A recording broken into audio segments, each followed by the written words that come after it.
everybody, I'm Jennifer Cunningham. I'm the AVP of Alumni Relations here at Lehigh and your host for today's Mountain Talk, which is called Social Media Test Drive, Education for the Digital Age. And we're talking today to Dominic DeFranzo from the Rawson College of Engineering here at Lehigh. He's an assistant professor in the Department of Computer Science and Engineering. He got his degree at RPI in upstate New York and also did a postdoc at Cornell University in Ithaca. We are really lucky to have you, Dominic. I'm glad you could join us. We are going to have a presentation by Dominic for about 15 or 20 minutes, and then we will open it up to your questions. To do that, to ask a question, go into the chat box and type your question there, and I will read them out loud to Dominic so he can focus on responding and not scrolling through the questions. We are being recorded, so if you have to drop off for any reason or want to share this presentation with a friend, we will send you the recording link after we are done. Okay, Dominic, take it away. Thank you. It's a pleasure to be here. Thank you so much for inviting me. Like I was introduced, my name is Dominic. I'm the director of the Social Design Lab here at Lehigh in the Department of Computer Science and Engineering. And so a lot of the work my lab does is really at the intersection of social computing and kind of social elements and ideas like that, and design and computing and understanding the interface between the two. So a lot of my work really integrates concepts, ideas, theories from experimental psychology, communication, sociology, anthropology, and brings that into our computing world. How do we design better interfaces? How do we design better communities? What are the intersections of that? My particular focus is really on social media. How do we make better social media platforms that encourage people to be more empathetic, to help out when they see someone in trouble, to be more discerning of what they read online, et cetera. So it's kind of, we have a multitude of different projects going through, and I'm really happy to talk about one of them that I've been working on for quite some time. So one of the issues we've been working with a lot is really understanding how do we teach young children good digital literacy skills. Young people are more and more getting online. They're getting on online platforms. They're interacting with things out there, but they might not really know what exactly is to do on there. What's safe? What's okay to share? What's the difference between real news and fake news? If you see a cyberbully, what do you do? If someone's being mean online, how do you react? And a lot of times when they're doing these things, they're doing them in the real world. They're doing it on real platforms, on real things. And what's dangerous with that is that it can follow you for a long time. If you share the wrong thing, that's not a mistake that's easy to undo or to rewind, And so a better idea is how do we teach children these type of skills before they make those mistakes, before they're actually even on those platforms? How do we engage them and teach them kind of better things from that? When we looked outside in the curriculum, we're looking at better ways of doing this for digital literacy education. We kind of found, a lot of good stuff, but nothing that really integrated everything we thought that was really important. So there's a lot of great digital literacy curriculum out there that's made by Common Sense Media, Google, other resources at Harvard have kind of built these traditional classroom material of kind of teaching these skills. What is a cyberbully? What is fake news? What's okay to share? What's not okay to share? And there are some classroom programs kind of doing that. That's really great. But a lot of that information really isn't being put into practice of getting to experiment, getting to play, getting to try that out. There have been some interactive games, that kind of take traditional video games or this whole, segment of edutainment, trying to teach skills through a video game or through other things or puzzles and stuff like that, which are really great and help kind of keep engagement. They're not just like listening to a lecture, they're trying something out. But again, there's a disconnect between playing a word game or playing a little video game and what you see on social media, Facebook and TikTok and things. Those aren't video games. You don't have a little character moving through a screen. So there's kind of disconnect between that. And there have been some interest in building social media platforms for youth. So specially designed platforms for young people that kind of allow them to be in something that looks like social media, that feels like that, have different conditions or different restrictions, or allow parents to kind of see what their kids are doing, et cetera. But again, a lot of times those platforms are kind of divorced from this digital literacy curriculum or other things like that. There's really nothing in that sweet spot in the middle. And so that's exactly what we're trying to build with Social Media Test Drive. What if we could build a platform that had real digital literacy curriculum built inside of it, that looked and felt like a real social platform, but wasn't just a platform on its own, that was more like a game? What if you played a game that looked and felt like a social media platform? Exactly, the idea of the test drive is just like in driver education, where you're playing this game of learning to drive on the road. It's not a real road, it's not a real car. You could crash into a building, no one's going to get hurt. But the ideas, the lessons, the concepts you're learning inside that simulation can help you when you're on the actual road, when you're really behind the wheel of a car. So the idea of social media test drive is, what if we could do that for social media? What if we could build a simulation of social media that you could experiment, you could play, you could do it again and again, you could practice inside the safe environment. But if you make a mistake, if you do something wrong, it's okay. It's not real. Nothing's really going out there. You kind of get, guided that experience with none of the risks involved on being on a real platform. And so we've done exactly that. Over the last few years, we've built Social Media Test Drive in a way of providing a simulation that gives experiential learning to middle school students, particularly middle school students between that 10 to 13-year-old range. That's kind of the key age of where students are learning and understanding what social media is. But they might not be on that platform. So many of them usually are. They're not technically supposed to be on those platforms if they're younger than 13, but many of them are. We're trying to get them at that age. Like that's kind of the key age of trying to instill some of these digital literacy concepts. So we built the social media platform. It's live. You can play with it right now if you go to socialmediatestdrive.org. And I can provide a link to everyone later on as well. You can play around with it. It's a public site where we have over 12 modules covering things about how do you make a user account and password, to how do you understand ideas around self-esteem and what people are actually presenting themselves? How do you discern what's a real post and what's an advertising post, and what looks like an ad and what might not be?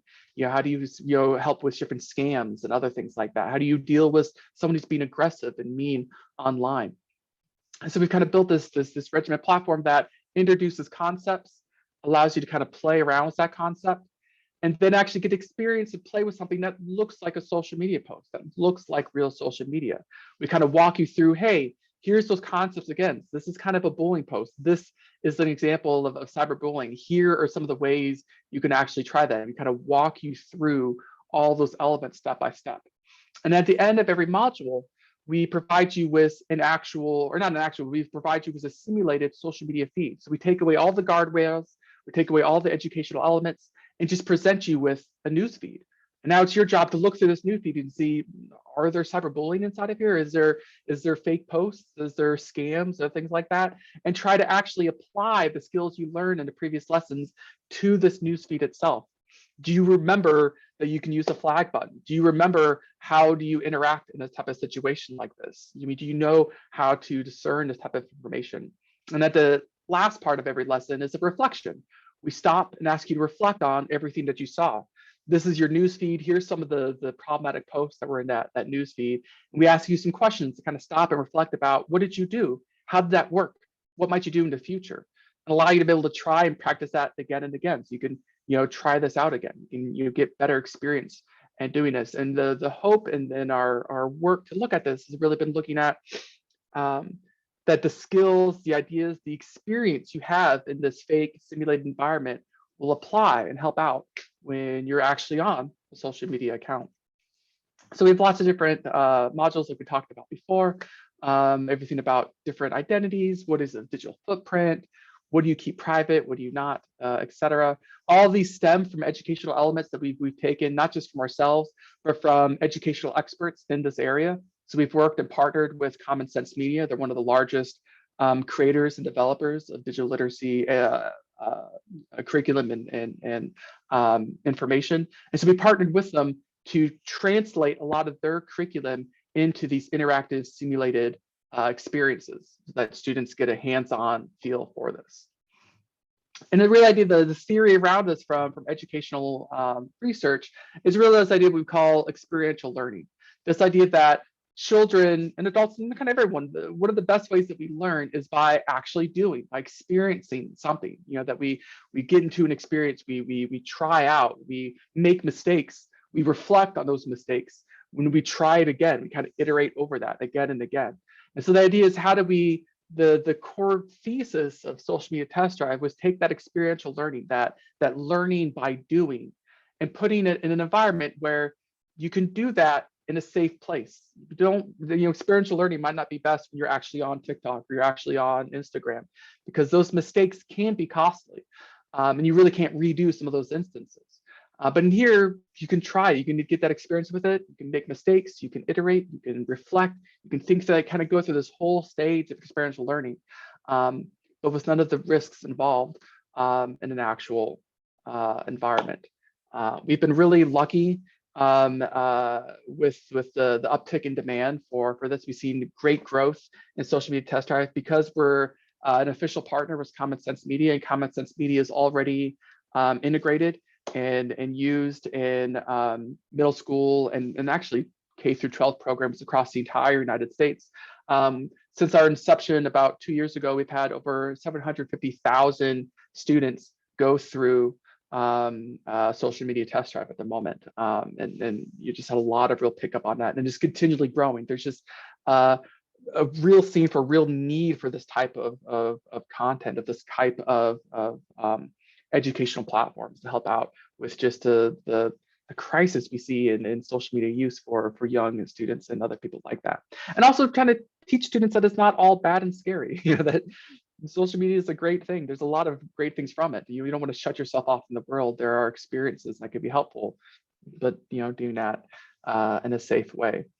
One of the other innovations we've been putting in Common Sense, or in our social media test drive as well, is putting other kind of gamified elements inside of it as well. So one of the things we've noticed is that it's been difficult. A student might come and do one lesson module or another lesson module.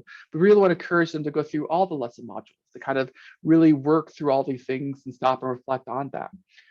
So we built a student dashboard where students can kind of see how they're doing in the different lesson modules, how many of those lesson modules they've completed, how well they did in those lesson modules. Did they work on the reflection questions correctly? Did they get the right responses and things like that? So I kind of get that they're not just getting that experiential learning, but they're actually getting feedback on how they did and getting encouragement to continue their lessons, to continue working through those things. We've also we've also created a teacher dashboard as well. So we've created social media test drive that it's something that a student and parents can do completely on their own. It's open and freely available for anyone in the US to play around with themselves. But we've also created a version of test drive that works best inside of a classroom environment where a teacher can assign accounts for all of their students. They could see how the students in their classroom are doing. They could see which ones to finish what modules, maybe which students need some encouragement that work out for others, and try to create it as this classroom setting so that teachers can work through social media test drive in the more structured classroom environment, and kind of created tools and dashboards to help in that educational endeavor. And not just social media test drive isn't just English only. We are now pushing social media test drive, not just in the US and not just in English, but into other languages and into other cultures. So we have a great project right now looking at translating social media test drive into Spanish and releasing it and putting it out in different Latin American countries. So we're working with a researcher right now that works with educators in Bolivia and Mexico and other countries in Central and South America, and looking at not just translating the language of social media test drive into Spanish, but the content inside of it as well. If the content inside social media test drive that's geared more towards an American audience was just translated into Spanish, that content might not make sense. That's not the type of stuff that kids in Mexico and Bolivia are sharing on social media. You know what I mean? They might be more interested in what we call soccer than hockey or baseball or other types of things, for example. You mean trying to do not just that language translation, but that cultural translation as well. And we're also looking at how do we build special lesson modules that might be more relevant for those cultures and for those countries and for those types of students in those areas. There might be different concerns or challenges or things that they're facing, and looking through how do we develop new content module for that as well. And so we've been looking at expansions across to other areas and other things as well. Likewise, I don't believe I have a slide for that here, but we're also looking at not just social media test drive for middle school children, but the other populations as well. We're currently working on a larger project for more senior citizens and older populations, to understand things about social fraud and scams and other things like that. A lot of these scams target senior citizens and those in more vulnerable position, things that might not have that experience of what a social scam or social media scam might look like, or other things like that. So we're looking at how do we retool, how do we rebuild social media test drive into a completely different type of platform that could address and help the challenges that population might have and things they have as well.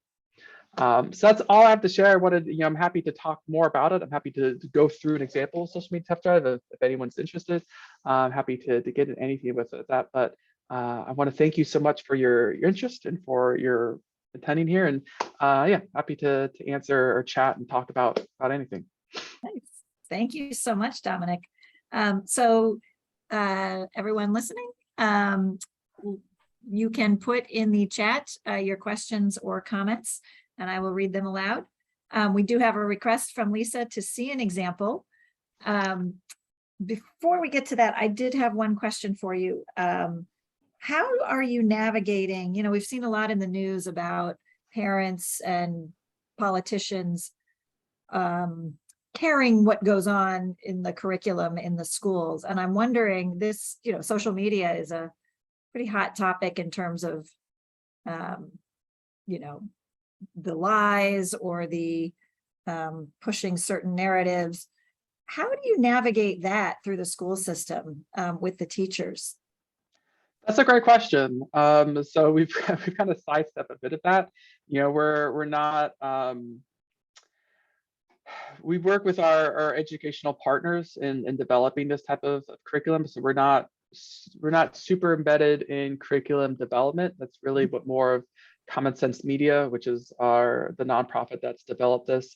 And the great thing about that is they've been making this content almost 20 years now, what I mean, from the very beginning. They've been changing it quite a lot. And as new questions and new issues and new platforms and new concepts come into the mainstream or get more understood, they're constantly retooling and rebuilding their curriculum to address those issues.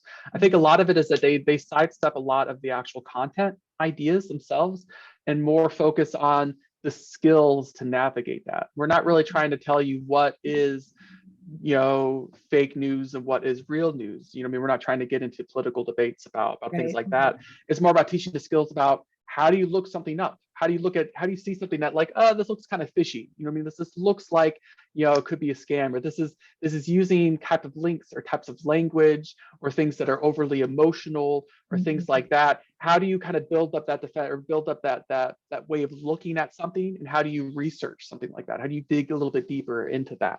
And so it's more focused on skill-based ideas of how do you build up those skills and then open up a dialogue with your teacher, with your parents, with the adults and people that are important to you into your life to talk about what is safe to put online. What are our values, what are ideas and stuff like that, and kind of really building up that space to have conversation about that rather than having the one right answer about what that is. And so as social media evolves, people will have the skills to keep identifying those things. Exactly. Yeah, we're not trying to teach students how to be a TikTok star or whatever it is on X, Y, and Z platform.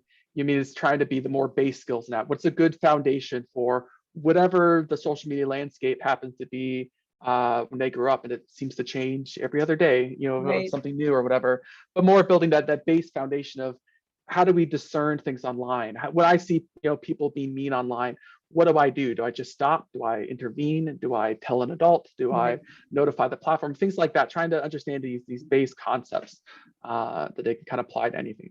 Right. Andrew is asking, is there any education regarding the amount of time one spends on social media? That's a great question. You know, there's been a lot of back and forth on different educational societies and other things, you know, around that. We do have some lessons about not so much about the amount of time, but some of the content you look at yourself. So we have some lesson modules on self-esteem and knowing that, you know, when I'm looking at something, you know, online, with my friends or other influencers or things and stuff like that, to realize that that might not be what's really happening. You know, that might be a photoshopped image, or that might be a very curated look at a type of life. And that just because I see an influencer spending all the time at the beach and doing other fun, exciting things, that might not actually be real life. There might be other things behind that, and to not allow that to affect my own self-esteem. And also realize that when that is, if I start feeling that this is detrimental to my mental health, or this is detrimental to what I think about myself and other things like that, to be able to moderate that, to stop that, to realize, to stop and reflect on the effect social media might be having on my mental well-being, and limit and stop and work with others and talk with you know, my friends and family and other things like that to help me with that. You know what I mean? So it's not, again, trying to say you shouldn't spend more than an hour online. It's more of how do I understand the effect social media is having on me, and how do I have that type of dialogue with my family, with my friends, with the adults in my life that care for me, that are my caretakers or my guardians, to talk about that and figure that out and see what kind of works best for our family situation. Yeah. Alan has a question about during COVID, his school district bought iPads for every student K through 12 and distributed them so quickly that he was surprised how little safety and security software was included. They did resolve that with some updates, but he's surprised that programs like Social Media Test Lab aren't part of the curriculum or a prerequisite to giving students devices. Are there currently any school districts using this program as part of their curriculum? So we do have school districts and K-12 programs around the US that are part of the curriculums. There are places that are building kind of a digital literacy curriculum for their students in middle school and other things like that. You know, Common Sense Media has been advocating and building curriculum standards and workbooks and student and teacher workbooks and all the things you need to do logistically to make and spread a curriculum for different programs. There are those that are using that, and our social media test drive is a part of that. In fact, every fall, like, you know, the first few weeks of fall and again in spring, so that we see giant upticks of use, because they're, you know, this is the start of the school year and they're starting to use it. You know what I mean? It's being used in the classroom so that we can kind of see that. I don't know of any. I personally don't know of any school districts that are using something like this as a prerequisite for getting access to school resources like iPads and laptops and Chromebooks and things like that. That very well might be the case. I would love that to be the case. In fact, I know personally, even some of the parents who have made social media test drives, some of the researchers that have made that and have students in that or have children in that middle school range, they have made themselves, you know, having their children use social media test drive as a prerequisite for getting social media accounts. You mean, so they've told their own children, you can't get, you know, your Instagram account or your TikTok account until you've gone through, you know, all the social media test drive lessons. You mean, we've talked about as well. So I know inside families, they've had some rules and things like that of using this curriculum as a way of opening up conversation about it. And that kind of the prerequisite before they allow their kids to get that smartphone, to get that Instagram account, et cetera. Nice. Lindsay asks, do you have any freestanding, meaning outside of using the full curriculum or the app, quizzes that people could engage with to determine their social media literacy? That's a great question. We do have that a bit, but mostly for research purposes. I don't know if we have a publicly accessible one. So in our research field, there are standard scales and standard, you know, quizzes and measures of how we look at digital literacy, you know, different type of questions and things we ask to gauge what your level of social media literacy is and your thoughts about that. Because we use that a lot in our research. We've been working on a large scale study on social media test drive for the last 2 years to see is this idea that experiential learning is actually working? Students and teachers seem to like it, but does it actually have an effect, or is it just a silly game they play and it didn't really do anything? So we've been working on large scale scaling. And part of that is, kind of a pre-study of like, where are you currently at? And then at the end of that, where are you now? You need to see that delta. And then also looking long-term, a year later or a year and a half later, are you still there? Did this actually tick up? Did it actually stay with you? Or did you kind of just, out, in one ear, out the other? And so we do have those. I don't have those offhand at the moment. I'm happy if you want to email some of that to share with you those. I'd have to look them up, but we've used them, but again, only in a research context. I'm sure there's publicly accessible ones of those. I just personally don't know them. I just integrate those scales inside our research. Yeah, great. Amy's question is there consideration about doing this even younger than middle school, like second or third grade? My kindergartner was given a Chromebook from school and she can easily get on YouTube.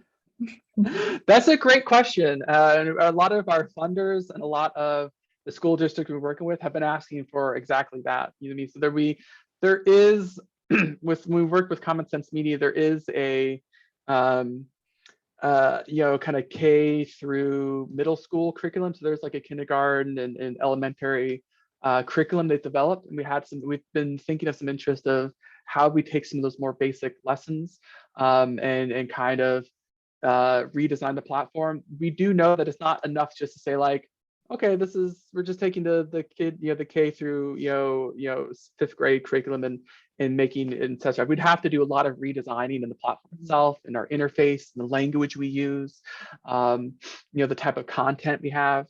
That's something that we've been looking at. And that's something we're actively engaging and looking at as well. Particularly, it's interesting you mentioned YouTube. That's another thing we've been really looking at as well. A lot of our current focus and trajectory has really been on more person-to-person social media. So something that feels like Instagram or Twitter or Facebook or things like that, but not these other social platforms, social sharing platforms like YouTube and stuff like that. And a lot of kids are on that, and there's been a lot of issues and things with what they're finding, what the comments they're reading, other things like that, stuff that kind of gets that filter. And so we've been thinking about how would we retool something like Social Media Test Drive to talk more about those type of video sharing platforms or things like that. That's definitely something we're looking into. And video would be even scarier for younger kids because they don't have to read. Exactly. It's pre-literacy, you know what I mean, and other things like that. And who knows what's going on. There are different platforms. The YouTube's created YouTube Kids, and they kind of built other kind of things like that. But kids can always bypass that. And even inside those YouTube Kids, you know what I mean, there have been stories and stuff of weird videos getting through that filter somehow, you know what I mean, and stuff like that. So while we are waiting for other questions, I wanted to know, what has been the biggest surprise to you? That's a great question. It's no surprise that any of this actually works. I guess it's been like that this idea kind of works. So this idea originally came about. This whole platform we've built was originally designed and is used for experimental purposes. So I built the social media simulation system to run complex social experiments. I never meant it to be an educational tool. And when we presented this to educators and parents and other things like that, we had these questions of why couldn't you use something like this to teach instead of just running experiments? And that's kind of genesis, was a genesis for this whole concept. And it's been amazing, just the absolute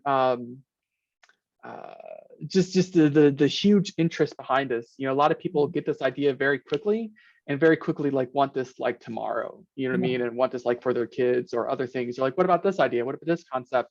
And that's really rare in my world. It's usually I spend a lot of my time in my research and other things, spending a lot of time just explaining my research or explaining the concepts or explaining what it is that I care about, what it is that I'm doing. And this one's almost self-explanatory. I mean, people get it right away and then want this. And so it's been awesome to see that interest and think about, where do we pivot this in the future? You know what I mean? Where do we make this to a larger tool? Do we make this into something that's in that's specially designed for school curriculum? Are we building this for something that parents can do on their own? Is this something all between? So we're looking at lots of different financial models, business models, organizational models, to really how do we find ways of scaling this even further, because we've seen that there's just a ginormous demand for something like this. Well, and you mentioned that it's in development for a couple other languages. What about other countries? Is it available? Doug wants to know in Canada, and I would ask about the rest of the world too. Yeah, so it's available to the whole world. You know what I mean? You can actually, we don't put any country restrictions on that. So the public version of Social Media Test Drive is freely available for anyone, any parent, any child, anyone. You don't need to create an account. We've created everything to not collect any data, because since we are our primary audience is children, legally we can't collect data from that children without parental consent and other things like that. There is a way to provide your data if you so wish, if you want to donate your data for research purposes, but it's turned off by default, and you have to affirm that it's something you would be interested in down the line. So it's freely available, doesn't collect any of your information or data. Things we had to go through a lot of audits and other things to prove that, because it's a very important thing before we could partner with organizations that work with children. It is available across the world. We've just been thinking about how do we retool this for other countries. It's not enough just to translate this in Spanish or into Chinese or to German, but really about how do we translate these concepts, the cultural content for those languages as well. And that really takes having great partners who are already embedded in those communities. You know what I mean? I don't know what German children are tweeting and sending each other on TikTok back and forth. I'm not a German child. I have no idea. But we have a lot of researchers and things that is their job. They work with students. They work with teachers. They are embedded in that environment. And we've been working with partners on this. So as long as we have partners that are interested and are embedded and wanting to work in that, we are really interested in working with them to kind of build those out. Nice. So going back to the very first comment we had, Lisa would love to see an example. Can you take a couple minutes and just show us? Yes, I would. Show us I what would it looks love. I would love to do that. Let me see. Yeah,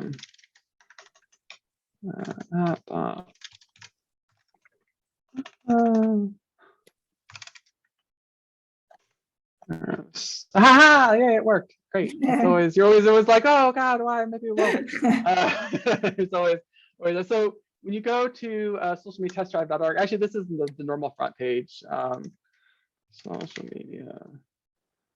This is our front page that describes the project, describes everything about it. This does not look great in this open way.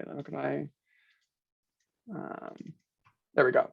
So this is our normal front page that talks about what our project is. Here's a list of all the different modules that we currently have. If you're an educator, you can learn more about how to use this in the classroom. If you're a parent, you can learn about how to use this in your home, and other things about this. It's all of our information about that. If you wish to donate to the cause, and tip us $1 or $2, we won't complain about that either. We have lots of different things around us. This is kind of the front page if you want to learn more about Social Media Test Drive, and this is the actual application itself. So let's see how to be an upstander. This is one of my favorite. This is one of the first lessons we created. So at the very front page, you're going to get this whole thing kind of describing the 4 stages of Social Media Test Drive. First, we're going to learn about the concept itself and learn those key ideas, definitions, and concepts. We're going to practice what we just learned in kind of a very regimented environment of where we're going to tell you step by step kind of what to do. You're going to explore a little bit more about that in an actual social media timeline, and kind of without those guardrails, without that educational material, just looking at the social media time feed or timeline itself and then what we did. And then after that, we're going to stop and reflect on what we did, what we learned, what might we do in the future. So here we have our little thing at the top, kind of tells us what stage we're currently in. We're currently in learn stage. And so we click on the next button and we learn more about what's cyberbullying. Oh, sorry, that I had the voiceover turned on. I don't know if you heard that. We also have voiceover, so I forgot to mention that. So if you're not literate or need help or have other things of that, all of our lessons are voiced over. It reads over all the content for you, et cetera, and it's embedded inside the platform itself. So we learn more about what cyberbullying is, We click on the different keywords and ideas, what a bully is, what is an upstander, what is a target. And once we've clicked on all those buttons, now the button to go on further turns green if we can go to the next stage. Now we see a social media post, and we kind of go through and click bit by bit about learning about a social media post, an example of what a bullying looks like. So here I click on next to begin. It's going to tell me about the situation. Dylan is getting bullied by a person. This is an example of cyberbullying. So Emma is being a bully to Dylan. She's saying, when we get into your head that no one wants to hear from you, that seems pretty mean. That's not very nice. So you learn about things that we could flag this content. So like something like that is we could notify admins that, this is the content that we don't want on social media. We could also stand up for Dylan and write a public post telling Emma that that's not appreciated, you know what I mean? And encouraging Dylan, saying, we do want to hear from you. You do have friends, the people that care about you, and things like that. And then we get a little bit more of thinking kind of through this, of getting to practice and learn more about what's going on, following the instructions, thinking more through this. And now we kind of get a little more, if it's going to tell us to kind of actually practice some of these ideas. I'm actually going to try my hand at this. It kind of gives me this scenario. I'm going to see these blue dots. It's going to tell me what to do. It's like, hey, someone's being mean. A thing you could do is write, a nice message back to the original person. So I can say, okay, I got that. I'm going to try that out. I'm going to say, Lana, that's hard. Don't worry about it. We're happy that you're doing great. So I could write a nice message to Lana to encourage her, so that she knows she's not alone. The only message she's getting is from a bully. I'm going through and looking at other content. Oh, here's another one. This one looks kind of mean. This is a mean post from Emma. Emma's really mean today. So I guess do lots of things like, oh, I don't appreciate Emma. Then I could flag this message and try my hand on it. And I flag that message, and I can see that admins are going to look through this. And here again, I'm seeing a content that's not nice, so I could flag that message. I see that I could write a supportive message, good job, and send it off to be nice. And now that I just learned something, now I'm kind of getting my hands. It still told me what to do, but I actually got to do that. I actually kind of like get experience of actually trying that out. We're going to review all the things that we learned. We're going to click on next. And now we're going to go to the actual social media feed. It's going to tell me more about, who I am, the things I'm doing, things I should look out for, who my friends are, who might be a bully, and other things like that. Now here I have an actual social media account, or a social media, thing. I could, create my own posts. I'm going to, create a little, it gives me some options of a photo to choose from. And say like, this is cool. And now I made my own post. I could like my own post. I can do other this. It feels like a real social media thing. I could look through this and see, what's going on. I could like this type of content. I could like, what this person did. This one looks really mean. Dylan smells like it's a chapter. That's a mean thing. So I just learned if I see something like that, I can always flag that. Try to report that to the admins. I could look to see are there other type of content that's not nice, or other things and stuff like that. And kind of move around and see more of this content, and you kind of experience things of that. Here's someone that's feeling really sad. I could write a supportive message, maybe like, cheer up, we all like you, something like that. Kind of cheer up. It looks like Dylan's not feeling too happy. I could write him a supportive message. And so, kind of experience social media like I kind of would, and stuff like that. You hear someone else being really mean, flat, like that's not very nice. I'm gonna say like, that's not nice. There we go. Hopefully that's enough. And as I get to the bottom of my newsfeed, I'm just gonna keep, for the interest of time, at the very bottom. It's a pretty long feed. I'm gonna continue on, and now I'm gonna reflect on all the things I did. Hey, here are some of it's gonna tell me, hey, these are some of the bullying posts that you just saw in your timeline that weren't really nice. I mean, click on the ones. Did you notice any of these? Yeah, I noticed that one. I know that one was really mean. I noticed that one, but maybe I missed this one. I didn't really notice that one. Tell us what I did. One of the things I did was I flagged a post or comment. I did that. I liked the target's post to show support. I would tell a trusted friend. I could do other things, you know what I mean, to help out. And I could reflect, why is this important? What did we learn about cyberbullying to know that this is something important to do? Continue with my lessons. What am I going to do in the future? How might I actually do this if I go through this? And then part of our lesson thing, we could print our responses. So some teachers, when they're going through this type of content, they actually want to have their students write all this out and kind of print a PDF of that. so that they could show that to the teacher or get that graded, or they could get an actual copy of it so they could talk about it and share it with their friends and see what they did. And it's something a lot of our educators wanted. So we have that kind of feature on that. And then we're at the end. Dominic, just to be clear, like I could do this with my kids. I don't have to be Right now. You don't Yeah. need to be an educator. You don't need to have an account. You don't need to have anything. It's freely available. I didn't, you saw me, I didn't sign into anything. Mhm. You don't need to provide an email. It's 100% anonymous. It's 100% free. It's 100% open. Anyone can do this right now. We have some special tools built particularly for educators in the classroom, but all I did was just open up a browser and just started clicking on things. You don't need Yeah. anything else from this. We have a little bit of a quiz, you know what I mean, to kind of see, like, did you actually learn your concepts and things like this? I'm going to skip the quiz for now. Am I willing to share my data? No, I don't want to share my data right now with anyone else. And now I'm at the very end. I could finish my lesson. I could see other modules. I could give feedback.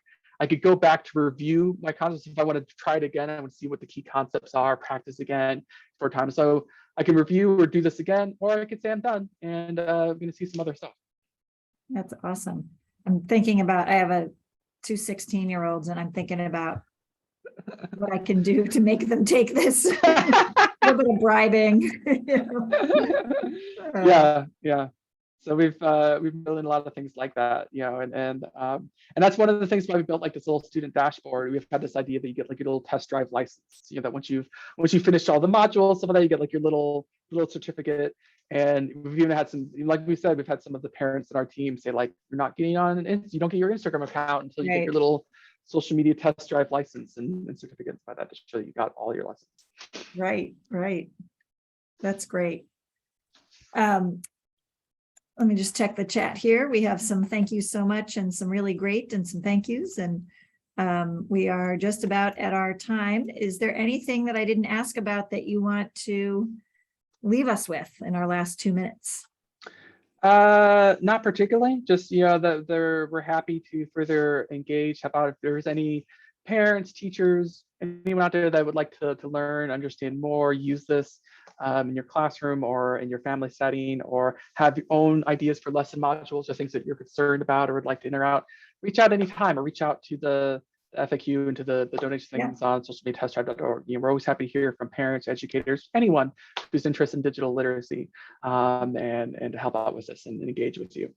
All right. Well, thank you so much. And thank you to everybody who participated today. And I'll let you know what I successfully bribed my kids with. That's great. That's great. All right. Thanks, everybody. Have a great week. Bye. Bye.